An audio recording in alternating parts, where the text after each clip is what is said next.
ಎಲ್ರಿಗೂ ನಮಸ್ಕಾರ. ನಮ್ಮ ಅಡುಗೆ ಚಾನೆಲ್ಗೆ ಸ್ವಾಗತ. ಇವತ್ತಿನ ವಿಶೇಷ ದಿಢೀರನೆ ಮಾಡೋ ಅಕ್ಕಿ idli recipe, instant rice idli recipe. ಮಾಡೋದು ತುಂಬಾ ಸುಲಭ, ಕಡಿಮೆ ಪದಾರ್ಥಗಳು. ಒಂದ್ಸಲ ಟ್ರೈ ಮಾಡಿ, ಖಂಡಿತವಾಗ್ಲೂ ಪದೇ ಪದೇ ಟ್ರೈ ಮಾಡ್ತೀರಾ, ಅಷ್ಟು ಚೆನ್ನಾಗಿದೆ ಇದು. ಅವಲಕ್ಕಿ 3/4 ಗ್ಲಾಸಷ್ಟು. ಪದಾರ್ಥಗಳನ್ನ ಅಳತೆ ಮಾಡಲಿಕ್ಕೆ ಒಂದೇ ಗ್ಲಾಸು ಅಥವಾ ಒಂದೇ ಕಪ್ನ ಉಪಯೋಗ ಮಾಡಿದ್ರೆ ಸರಿಯಾಗಿ ಬರುತ್ತೆ ರೆಸಿಪಿ. ಅವಲಕ್ಕಿನ 1 ರಿಂದ 2 ಸಲ ಚೆನ್ನಾಗಿ ತೊಳಿಬೇಕು. ಅವಲಕ್ಕಿನ ತೊಳೆದ ಮೇಲೆ ತೊಳೆದಿರೋ ನೀರನ್ನ ಸಂಪೂರ್ಣವಾಗಿ ತೆಗೆದುಬಿಡಬೇಕು. 3/4 ಗ್ಲಾಸಷ್ಟು ಮೊಸರು, 3/4 ಗ್ಲಾಸಷ್ಟು ಅವಲಕ್ಕಿನ ಉಪಯೋಗ ಮಾಡಿದ್ದೆ. ಚೆನ್ನಾಗಿ ಕಲಿಸ್ಕೋಬೇಕು. ಇದನ್ನು ಸುಮಾರು ಒಂದು 10 ನಿಮಿಷ ರೆಸ್ಟ್ ಮಾಡಕ್ಕೆ ಬಿಡಬೇಕು. ಅವಲಕ್ಕಿ ಮೆತ್ತಗಾಗಲಿಕ್ಕೆ ಸ್ವಲ್ಪ ಸಮಯ ಬೇಕಾಗುತ್ತೆ. 10 ನಿಮಿಷ ಆದಮೇಲೆ ಅವಲಕ್ಕಿ ಮೆತ್ತಗಾಗಿದೆ. ಇದನ್ನು ಸೈಡಲ್ಲಿ ಇಟ್ಕೊಂಡಿದ್ದೀನಿ. ಇವಾಗ ನೆನೆಸಿಟ್ಕೊಂಡಿರೋ ಅವಲಕ್ಕಿನ ಸೈಡಲ್ಲಿ ಇಟ್ಕೊಂಡಿದ್ದೀನಿ. ಇದು ಮೊದಲೇ ಅಂದರೆ ಸುಮಾರು ಒಂದು ಅರ್ಧ ಗಂಟೆಗೆ ಮುಂಚೆ ನೆನೆಸಿಟ್ಕೊಂಡಿರೋ ಅಕ್ಕಿ.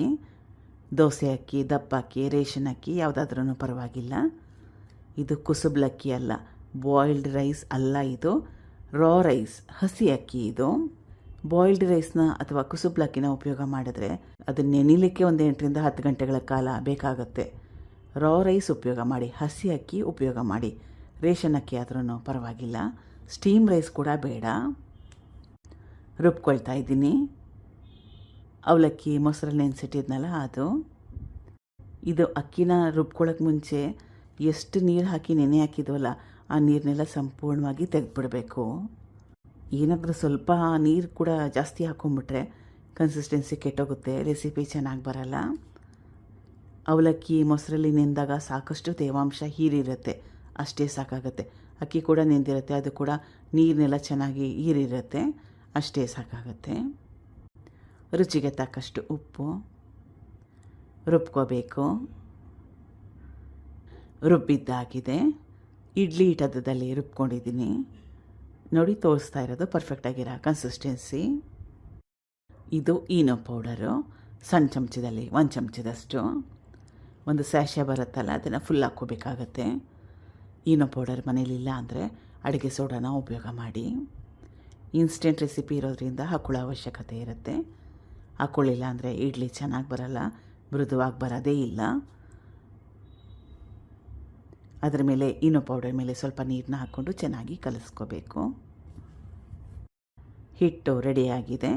ಇದು ಫೈನಲ್ ಕನ್ಸಿಸ್ಟೆನ್ಸಿ. ಇಡ್ಲಿ ಪ್ಲೇಟ್ಗಳಿಗೆ ಎಣ್ಣೆನ ಸವರಿಟ್ಟಿದ್ದೆ. ಸ್ಟೀಮ್ ಮಾಡ್ಕೋಬೇಕು 10 ನಿಮಿಷ ಹೈ ಫ್ಲೇಮ್ನಲ್ಲಿ. ಈಗ ಮೃದುವಾಗಿರೋ ಇಡ್ಲಿ ರೆಡಿಯಾಗಿದೆ.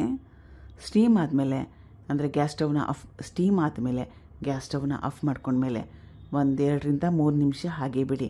ಇಡ್ಲಿ ಎಲ್ಲ ಕರೆಕ್ಟಾಗಿ ಸೆಟ್ ಆಗುತ್ತೆ. ಮುರಿದು ಕೂಡ ತೋರಿಸ್ತಾ ಇದ್ದೀನಿ ನೋಡಿ, ಎಷ್ಟು ಸಾಫ್ಟಾಗಿ ಬಂದಿದೆ. ಟ್ರೈ ಮಾಡಿ ನೋಡಿ ಒಂದ್ಸಲ. Thank you for watching. ಧನ್ಯವಾದಗಳು.